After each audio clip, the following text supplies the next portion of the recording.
Apakah pernah mendengar kata sinis? Sinis atau sinisme mempunyai konotasi negatif terhadap kemurungan, pesimisme, keraguan, peremehan, dan penghinaan terhadap pendapat orang lain. Sinisme juga dianggap sebagai suatu keyakinan bahwa manusia melulu terpusat pada diri mereka sendiri, munafik, tidak tulus, dan hanya baik kepada diri sendiri. Namun dalam bentuk aslinya, sinisme sebenarnya adalah paham atau mazhab dari Yunani kuno yang menekankan bahwa kebahagiaan sejati merupakan ketidaktergantungan manusia kepada sesuatu yang acak atau mengambang. Maka kaum sinis menolak untuk mendapatkan kebahagiaan dari kekayaan, kekuatan, kesehatan, dan kepamoran. Mereka menolak semua keinginan konvensional untuk kekayaan, kekuasaan, dan ketenaran, dan bahkan mencemooh konvensi itu secara terbuka di depan umum. Sebaliknya, kaum sinis harus menjalani hidup yang sederhana dan bebas dari segala bentuk kepemilikan. Sinisme sendiri dalam perkembangannya masih sering diperdebatkan apakah adalah sebuah filsafat atau jalan hidup. Karena memang sinisme sendiri tidak pernah punya kajian formal dan lebih menekankan kepada tindakan praktikal para penganutnya. Namun filsafat ini memiliki pengaruh dalam pemikiran seperti stoikisme. Filsuf pertama yang menguraikan tema-tema ini adalah Antisthenes, yang pernah menjadi murid Socrates pada akhir 400 sebelum Masehi. Dia diikuti oleh Diogenes. Diogenes membawa paham ini ke arah yang lebih ekstrim sebenarnya, karena ia tinggal di sebuah toples keramik dan menggelandang di jalan-jalan Athena. Ia berpendapat bahwa penguasaan diri dengan memenuhi kebutuhan diri sesederhana mungkin akan mengarahkan kepada kebahagiaan dan kemerdekaan yang sejati. Dia menjalani hidup yang sangat sederhana, menghindari jebakan dan kerumitan peradaban kehidupan untuk mencapai penguasaan diri. Ajaran Diogenes adalah bahwa satu-satunya jalan untuk mencapai kebahagiaan adalah dengan hidup sesuai dengan alam. Artinya hidup hanya memenuhi kebutuhan yang sangat dasar untuk raga dengan peralatan sesederhana mungkin. Sebagai contoh misalnya, Diogenes pernah melakukan masturbasi di ruang publik guna menunjukkan bahwa begitu sederhananya nafsu seksual dapat dipenuhi sebenarnya.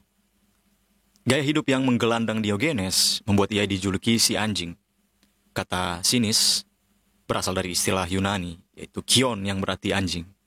Pandangan utama Diogenes adalah bahwa keberadaan satu-satunya hal yang paling berharga sebenarnya bukanlah keluarga, bukan teman, bukan materi, dan bukan harta.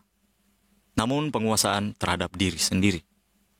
Karena penguasaan diri merupakan sesuatu yang tidak dapat dirampas oleh orang lain walaupun ada bencana atau penderitaan seberat apapun. Faktor eksternal tidak akan mempengaruhi diri kita ketika kita memiliki penguasaan diri itu. Soal bagaimana cara kita menanggapi musibah dan penderitaan. Kaum sinis banyak dikatakan telah menemukan ide-ide kosmopolitanisme. Ketika Diogenes ditanya dari mana asalnya, Diogenes akan menjawab bahwa dia adalah warga dunia. Dia tidak akan menjawab bahwa ia adalah bagian dari kekaisaran tertentu. Ia tidak mau menjadi bagian yang terikat kepada negara atau kekaisaran terpimpin. Pandangan tersebut sebenarnya memiliki corak yang sama dengan pemikiran kemudian seperti misalnya anarkisme. Diogenes pernah dikunjungi oleh Kaisar Alexander Agung dalam pengembaraannya. Ia ditawarkan posisi, kekuatan, dan pamor.